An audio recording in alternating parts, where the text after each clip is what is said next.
저는 이 말씀 가지고 오늘 우리를 살리는 제사 속건제라는 제목으로 귀한 은혜를 나누도록 하겠습니다. 여러분 어떻게 한 주간 평안하셨나요?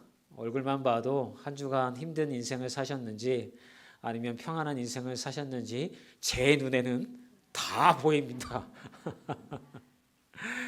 아무래도 좀 평안한 삶을 살다 오셨으면 얼굴이 참 평안이 있는 것 같아요. 근데 힘들고 스트레스 받고 참 어렵게 이런 그런 시간들을 보냈다 오셨으면 아무래도 얼굴이 많이 힘들고 지쳤던 그런 모습으로 아마 교회로 오시는 것 같아요.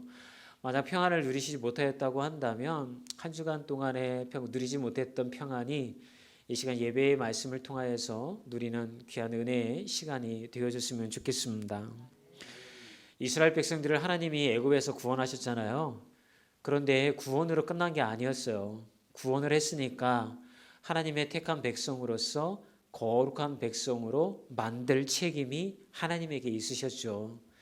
근데 아무것도 없는데 어떻게 이스라엘 백성이 거룩한 백성으로 살아가겠어요? 그래서 너희들 이렇게 살아야 돼.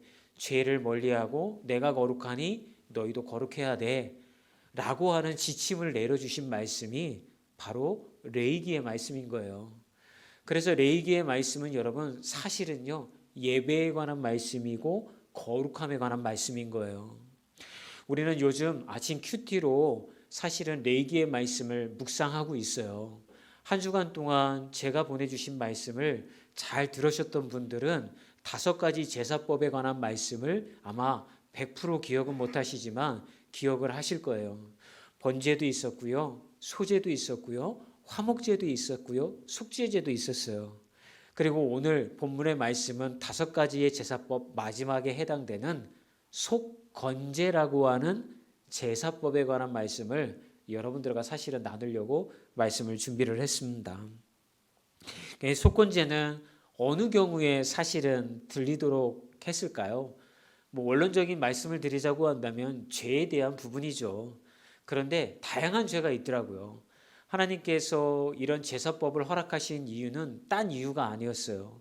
그 백성을 죄로부터 멀리 있는 거룩한 백성으로 훈련시키기 위하여서 이 제사법을 마련을 한 거예요. 그래서 저는 오늘 이 말씀을 여러분들에게 드리면서 여러분 하나님의 거룩한 백성이 되어졌으면 좋겠습니다. 죄를 멀리하고 여호와 하나님이 거룩하니 너희도 거룩하라고 말씀하셨던 그 말씀대로 여러분들의 일상의 삶이 거룩함으로 채워지는 그런 은혜의 시간이 되어졌으면 좋겠습니다. 그럼 속건제는 어느 경우에 드리도록 했을까요? 첫 번째는요, 여호와의 성물에 대한 범죄를 했을 경우에 이 제사를 드리도록 했어요. 이 속건제의 건이요, 건물할 때, 물건할 때 건자예요. 그러니까 이제 물건이나 이런 것들, 어떤 재산, 그런 것들에 피해를 입혔을 경우에 하나님 앞에 죄의 용서를 얻기 위하여 들었던 것이 바로 이 속건제였던 것이죠. 레위기 5장 15절에서 16절 말씀을 한번 읽어볼까요? 속건제에 대한 말씀인데요. 함께 봉독하도록 하겠습니다. 누구든지 여호와의 성물에 대하여 부지 중에 범죄하였으면 여호와께 속건제를 드리되 내가 지정한 가치를 따라 성소의 세겔로 몇 세겔 은에 상당한 흠없는 수량을 양떼 중에서 끌어다가 속건제로 드려라. 성물에 대한 잘못을 보상하되 그것의 5분의 1을 더하여 제사장에게 줄 것이요 제사장은 그 속건제의 수량으로 그를 위하여 속죄한즉 그가 사람을 받으리라. 여러분 예기 27장을 가보면 오늘 본문에 여기 이야기한 성물에 관한 이야기를 해주고 있어요. 야, 성물이 무엇일까? 하나님의 성전에 있었던 기물들, 그런 것들 다 성물이라고 하겠죠.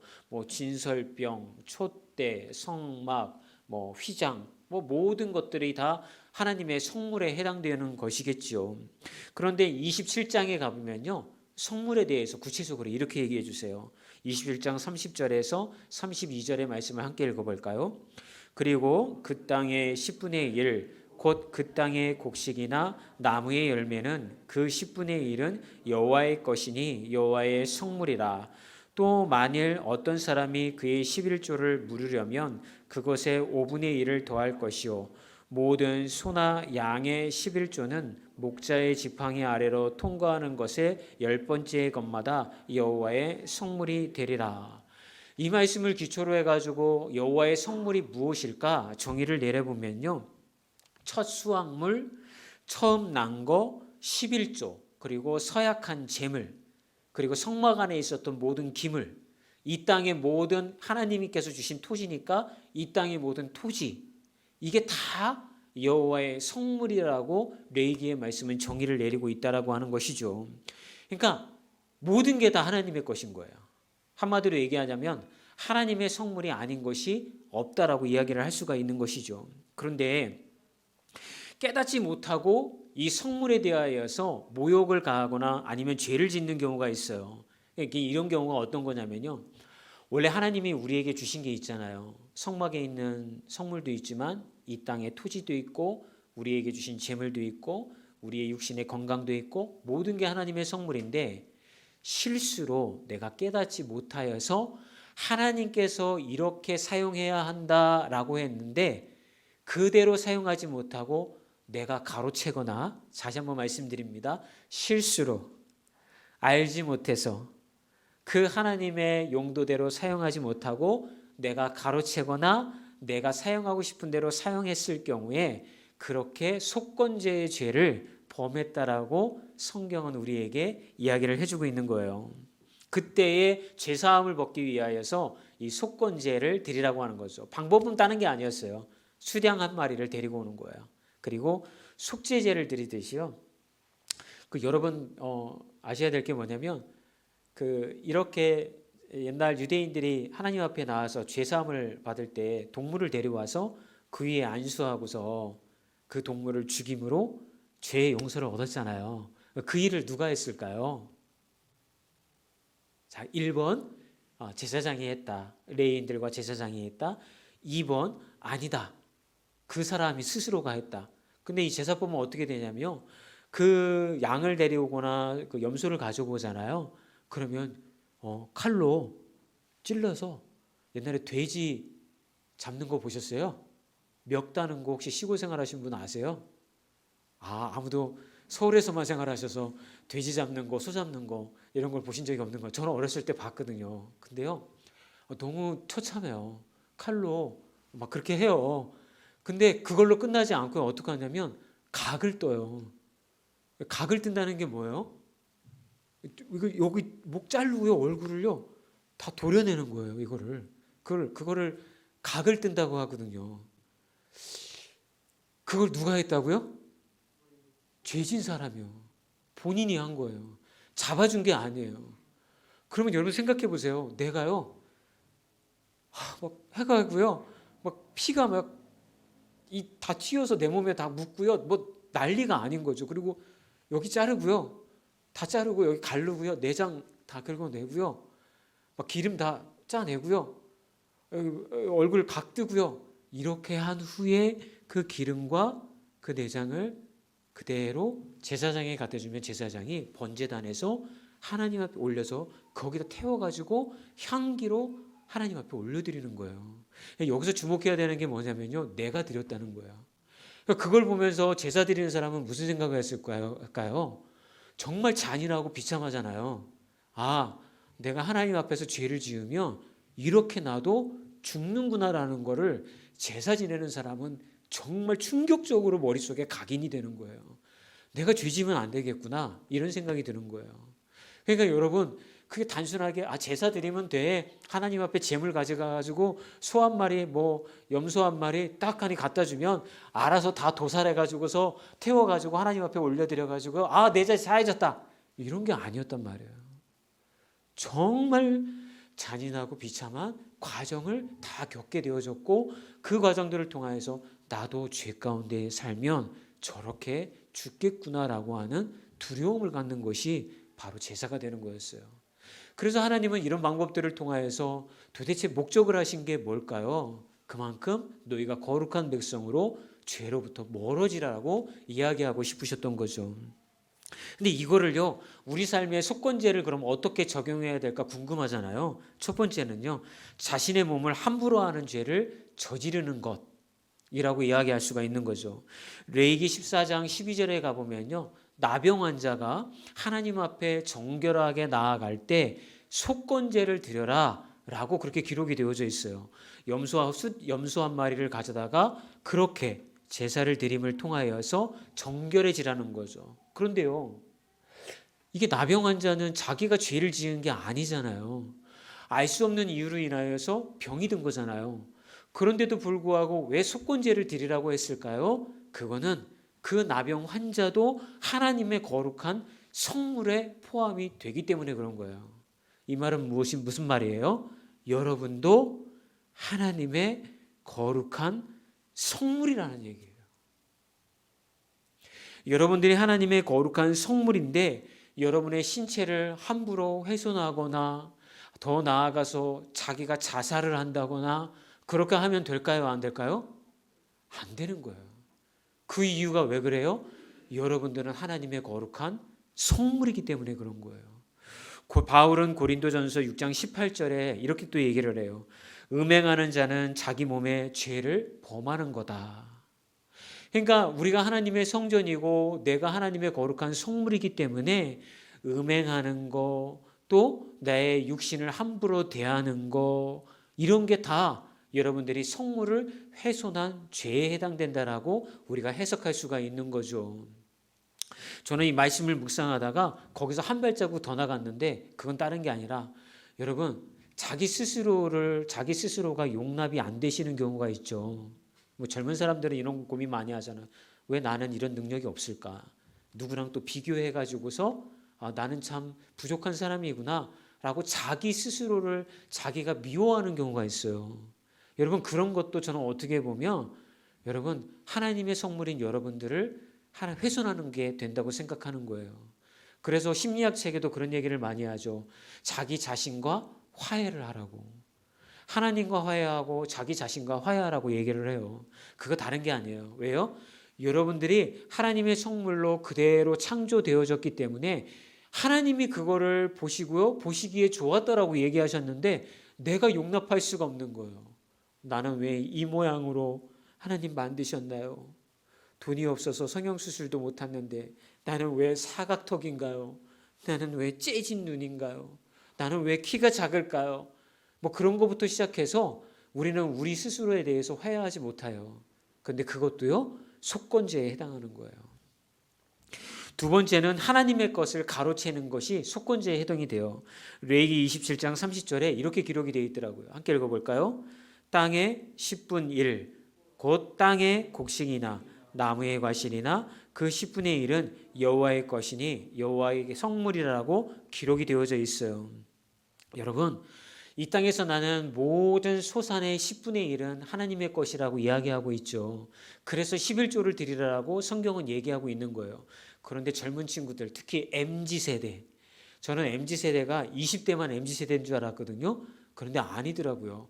거의 40살 때까지가 다 MZ세대고요. 그리고 20대 초반, 20대 아래는 알파 세대라고 그렇게 정의를 내리고 있어요. 그런데 이 청년들이 교회에 와서 늘 하는 얘기가 있어요. 그게 뭐냐면 돈 얘기하는 교회 싫어요. 헌금하라고 하는 교회 싫어요. 그런 교회는 나가고 싶지 않아요. 이런 얘기를 많이 한대요. 여러분, 돈을 강조하는 교회, 돈 많이 내면 복 받는 거를 강조하기 위해서 11조 얘기를 하는 게 아니에요. 정말 좋은 교회는 어떤 교회냐면요, 하나님이 우리에게 가르쳐 주신 규례대로 올바른 물질관을 갖고 11조를 드리는 것을 가르치는 교회가, 하나님의 말씀대로 가르치는 교회가 좋은 교회인 줄 믿습니다. 그래서 하나님이 목적한 대로 사용하게끔 하나님이 여러분들에게 11조를 내라고 하신 이유는 뭘까요? 하나님의 것을 인정하라는 거예요. 저는 이 대목을 설명할 때마다 그런 생각이 들어요. 여러분, 정형외과 전문의를 이야기할 때 벼룩의 간을 떼내는 수술을 할 수 있는 사람을 정형외과 전문의라고 얘기를 한다고 저는 생각이 들어요. 여러분, 벼룩의 간을 떼낼 수 있을까요? 네, 근데 우리는 흔히 이런 얘기하죠. 이런 벼룩의 간을 빼먹는 놈. 야, 너 어떻게 벼룩의 간을 빼먹어도 유분수지 나한테 이 돈을 빼앗아 가냐? 이런 얘기 자주 하잖아요. 하나님은 벼룩의 간을 빼시는 분이 아니에요. 아, 목사님 정말 월급 받아가지고요, 제 통장은요 거쳐가는 거예요. 제가 가진 돈이 아무것도 없어요. 회사에서 입금하면요 슉슉슉슉 하고 거쳐가는 거지 제 돈이 아니에요. 뭐 이런 얘기 많이 하시잖아요. 근데 거기서 막 11조하고 헌금하고 막 이러려고 그러면 하나님은 무슨 벼룩의 간을 빼도 유분수지 그렇게 다 빼먹어요? 우리 이런 불만을 하나님한테 얘기할 수 있잖아요. 근데 여러분 기억하셔야 돼요. 하나님이 규례대로 첫 번째 난 것, 첫 소산물 10의 1조 그걸 드리라고 한 이유는요. 모든 게 아버지의 것이라고 하는 것을 가르치기 위함인 거예요. 그리고 그 모든 것을 하나님의 자녀들에게 주시겠다라고 약속하셨다라고 하는 거예요. 그래서 11조를 드리라고 하는 거예요. 그런데 우리는 그걸 깨닫지 못하니까 하나님의 복을 누리지 못하게 되는 거죠. 저는 바라기는 여러분들이 그거를 하나님의 것을 인정하는 신앙이 되어져서 아버지의 복을 누리는 가정과 복된 분들이 되시기를 주의 이름으로 축원합니다. 그러면 여러분, 속죄제와 속건제의 차이점은 무엇일까요? 제사 드리는 방법은 비슷해요. 이 가장 큰 차이점은요, 고의성이에요. 고의성. 그러니까 이게 무슨 말이냐면요, 속죄제를 드려야 될 때는요, 내가 잘못한 이렇게 하면 하나님 앞에 죄 짓는 거야 라는 거를 안 상태에서 죄를 지면요, 그거는 속죄제를 드려야 되는 거예요. 그건 뭐예요? 막 멱 따고 각 뜨고 내장 태우고 이런 거예요. 근데 속건제는요, 고의성이 없는 거예요. 이게 죄인지를 잘 몰라요, 내가. 그러다가 뭐 고의성이 없이 하나님의 것을 가로채는 경우가 있어요. 뭐 그런 경우 없으세요? 너무 바쁘게 살다 보니까 11조 하는 걸 까먹어. 너무 막 어떻게 하다 보니까 하나님께 드려야 할 걸 드리지 못해. 그 고의성이 없는 거예요, 여러분. 그 고의성이 없을 때는 어떻게 해요? 그러다가 나중에 생각이 났어요. 아유, 내가 그때 그렇게 했으면 안 됐는데, 내가 고의성이 없을 때는 어떻게 해요? 하나님 앞에 속건제제를 드리는 거죠. 그런데 여러분, 이렇게 고의성을 가지고 죄를 지었을 때 하나님은 반드시 심판하신다고 얘기를 하는 거죠. 그 대표적인 사람이 누굽니까? 아이성 전투에서 여러분 패배하게 만들었던 아간이라는 사람을 기억할 거예요. 하나님이 여리고성을 점령하도록 한 후에 이렇게 선포하셨어요. 이 성에 있는 모든 것이 다 내 것이니 그것을 다 나에게 바쳐라. 근데 아간은요, 모를 거라고 생각했나 봐요. 거기서 훔쳐가지고요, 자기 텐트 밑에다가 감춰놨어요. 아무도 몰랐어요. 그런데 여리고성을 점령하고 난 이후에 아이성 전투에서 이스라엘이 패배하게 돼요. 여호수아가 막 옷을 찢고 죄를 뿌리면서 하나님 앞에 나아가서 막 기도해. 하나님, 왜 이런 건데요? 그랬더니 너희 중에 내 것을 가져간 자가 있다. 제비를 뽑았더니 아간이라는 자가 밝혀져요. 여러분, 이 일로 인하여서 어떻게 됩니까? 아이성 전투에서 패하고 후에 아간과 그의 가족과 그들이 가진 모든 재산은 이스라엘 백성들이 던진 돌무더기 아래에 묻히게 되어지는 심판을 받게 되어집니다. 그러므로 여러분, 우리가 잊지 말아야 될 거 있어요. 혹시라도 시간이 지나서요, 하나님의 것을 가로챘다거나 뭐 잊어버렸거나 이런 기억이 나시면요, 그걸 하나님 앞에 나와서 기꺼이 드리는데 원래 드리려고 했던 것의 5분의 1, 20%를 더해. 예를 들어서 내가 그때 하나님 앞에 10만 원 드려야겠다 생각을 했으면 어떻게 해야 돼요? 나중에 깨달았으면 12만 원을 하나님 앞 12만 원을 하나님 앞에 드려야 되는 그런 계산법을 여호와 하나님은 적용을 시키셨다라고 하는 거죠. 6년 전에요, 전화 한 통화를 제가 받게 되었어요.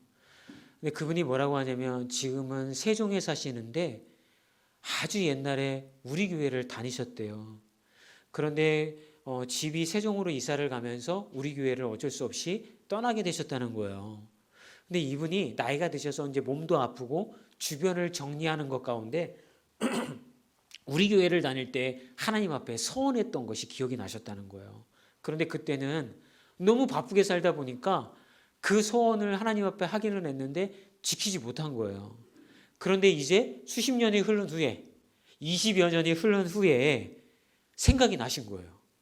그래서 제가 하나님 앞에 그 당시에 서원했던 대로 기꺼이 제가 드리기를 원합니다 하면서 저희 교회로 헌금을 보내주셨던 것이죠. 그런데 저는 그걸 받고 나서 그런 생각을 봤어요. 야, 어떻게 이렇게 책임을 지는 행동을 하실 수가 있을까?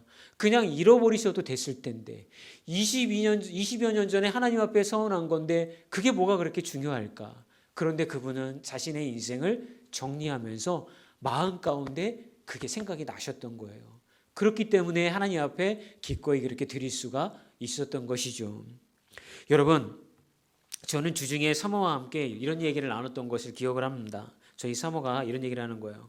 노아의 방주 이야기를 하면서 하나님이 노아로 하여금 120년 동안 노아의 방주를 짓게 만드셨잖아요. 그러면서 우리는 이렇게 이해를 하고 있다는 거예요. 너희들 지금 죄를 회개하지 않으면 이 노아의 방주가 완성된 후에 이 땅을 심판할 거야. 보통 이게 우리가 이해하고 있는 건데 사실은 노아의 방주를 통하여서 하나님이 전하고 싶었던 메시지는 내가 지금 120년 동안 너희들이 돌아오기를 기다리고 있어. 너희들 그 죄에서 돌아와야 돼. 지금 내가 너희들을 기다리고 있는 거야. 너희들을 사랑하기 때문에 즉각적으로 심판. 너 120년 후에 노아의 방주 완성되는데 그때까지 회개하지 않으면 너희들은 다 죽을 줄 알아. 이런 마음으로 노아의 방주를 짓게 만든 게 아니라 지금 노아의 방주가 지어지고 있잖아. 그걸 바라보면서 내가 너희들을 기다리고 있고 돌아오기를 기다리고 있잖아. 얘들아 돌아와야 돼. 간절한 마음으로 노아의 방주를 짓게 만들었다는 이야기를 해주더라고요. 너무 감동적이었어요. 그 이야기를 들으면서 그렇다. 하나님은 그러신 분이구나. 오늘 레이기의 말씀을 전하면서 여러분들 굉장히 아마 헷갈리기도 하고 막 뭔가 막 복잡하기도 하고 그러실 거예요. 그런데 중요한 거 하나만 놓치시지 않으시면 돼요. 하나님이 이런 죄사법을 우리에게 주신 이유는요, 우리를 사랑하시기 때문에 그런 줄 믿습니다.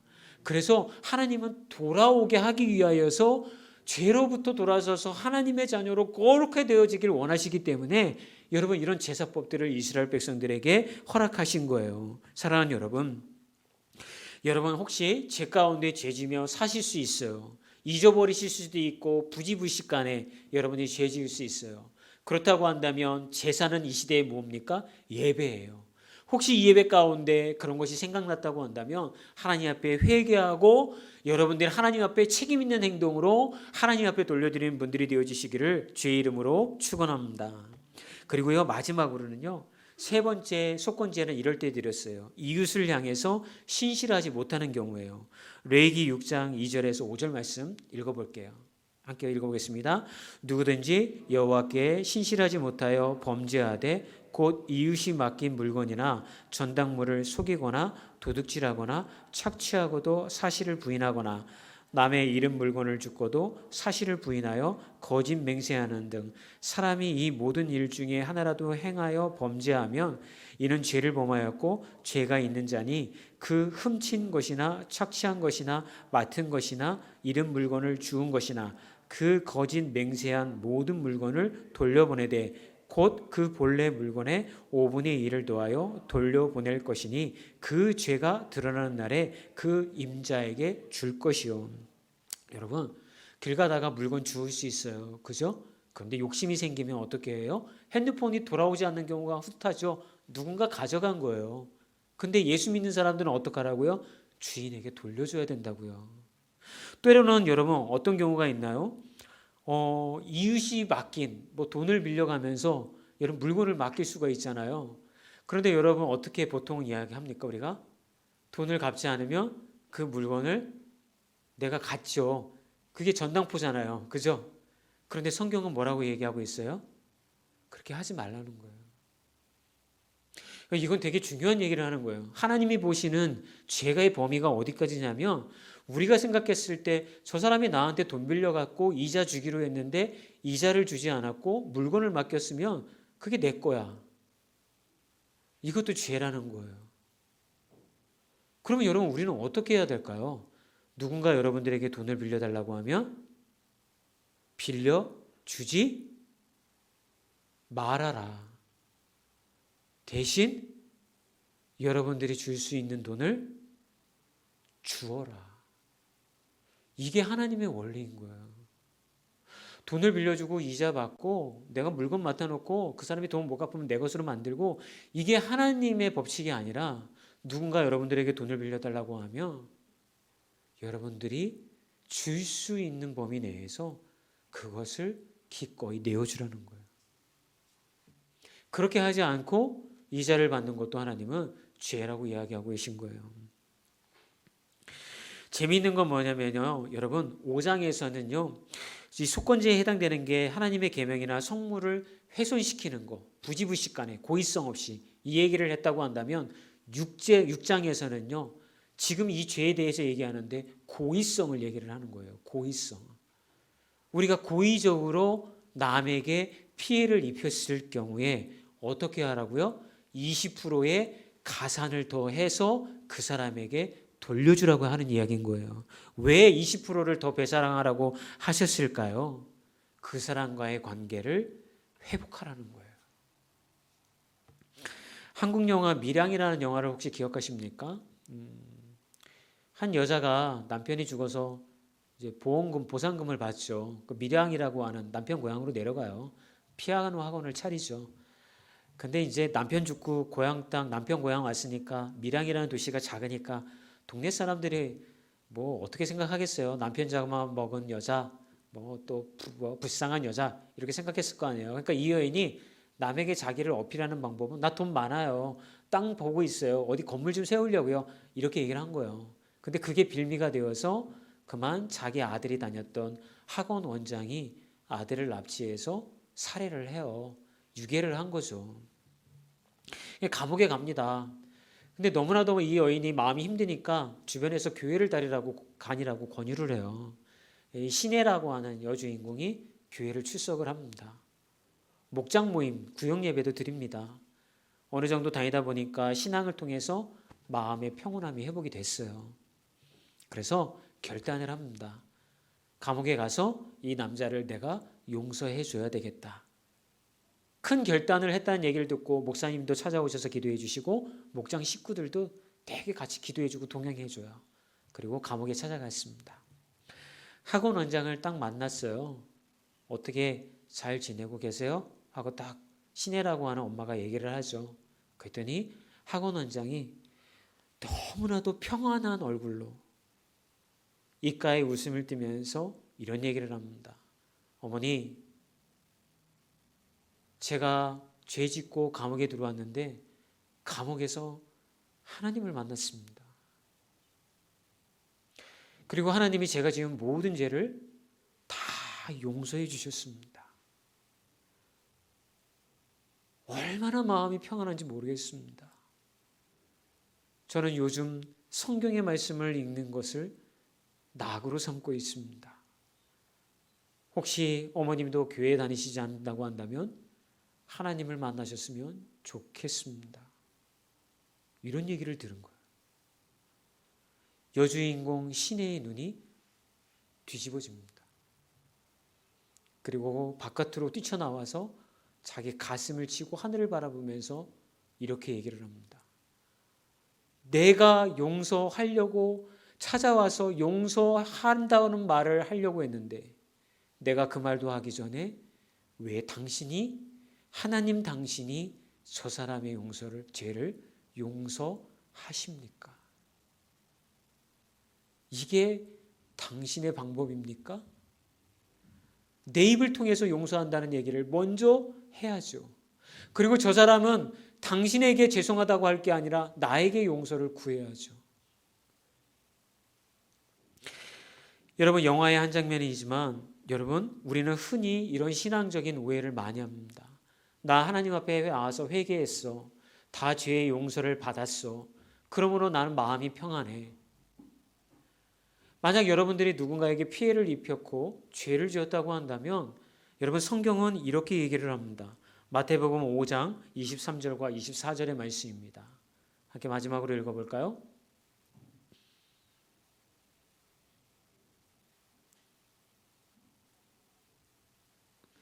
못 띄우는 것 같은데, 그러므로 내가 제단에 제물을 드리려고 하다가 내 형제나 자매가 내게 어떤 원한을 품고 있다는 생각이 나거든 너는 그 제물을 제단 앞에 놓아두고 먼저 가서 내 형제나 자매와 화해하여라. 그런 다음에 돌아와서 제물을 드려라. 이런 마태복음 5장 23절 24절이에요.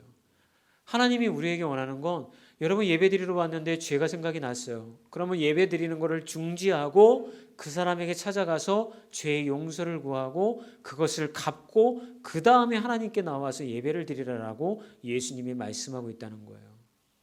동일한 맥락으로 여러분 누군가에게 피해를 입혔을 때 20%를 더해서 그 사람에게 갚으라고 하는 이유는 뭐예요? 그 사람과의 관계가 회복되어지기를 하나님은 원하고 계시다는 거예요. 여러분 예배와 삶은 일치해야 하는 것입니다. 예배를 드리고서 나는 죄사함을 받고 기쁨을 얻었지만 나로 인해서 누군가 피해를 입은 사람의 마음은 여전히 슬프고 괴로워서는 안 된다는 이야기를 우리에게 해주고 있는 것입니다. 저는 이제 말씀을 마치고자 합니다. 여러 가지를 이야기를 했습니다. 속건제의 예배를 드려야 하는 이유가 하나님의 성물에는 여러분도 포함이 되어져 있다라고 하는 거, 그리고 또 하나님의 것을 인정하지 않고 가로채는 거, 그런 것도 우리가 속건제를 드려야 하는 것이라고 말씀을 드렸고, 속죄제와 속건제의 차이점은 고의성이 있느냐 없느냐의 것이냐라고 말씀을 드렸습니다. 그리고 또 두 번째는 여호와의 계명을 알지 못하고 범하였으면 이 속건제를 드려야 된다라고 말씀을 드렸습니다.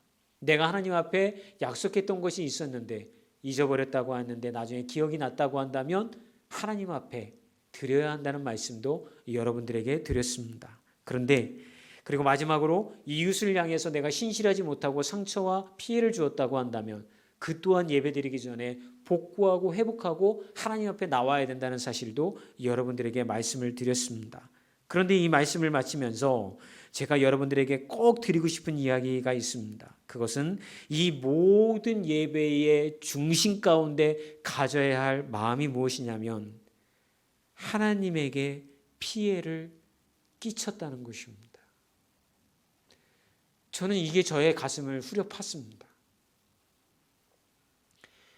제가 이 말씀을 준비를 하면서 제 머릿속에 떠나지 않았던 질문은 왜 하나님은 굳이 이렇게 복잡한 제사법들을 자꾸 드리라고 이야기를 하셨을까? 그것들을 통해서 하나님과 우리와의 관계가 회복되어지기를 원하는 건데 그 회복에 되어지기를 원하는 밑바탕에 가진 하나님의 마음은 하나님도 심려를 가졌다. 하나님에게 우리가 심려를 끼쳤다. 하나님에게 피해를 끼쳤다. 라고 하는 마음을 우리가 갖기를 원하시는 겁니다. 여러분, 하나님에게 미안한 마음이 드십니까? 여러분들이 죄 가운데 살면서 하나님 정말 죄송해요. 하나님 정말 미안해요. 나로 인해서 근심하고 걱정하신 거에 대해서 심려를 끼쳐드린 거에 대해서 나 정말 죄송해요.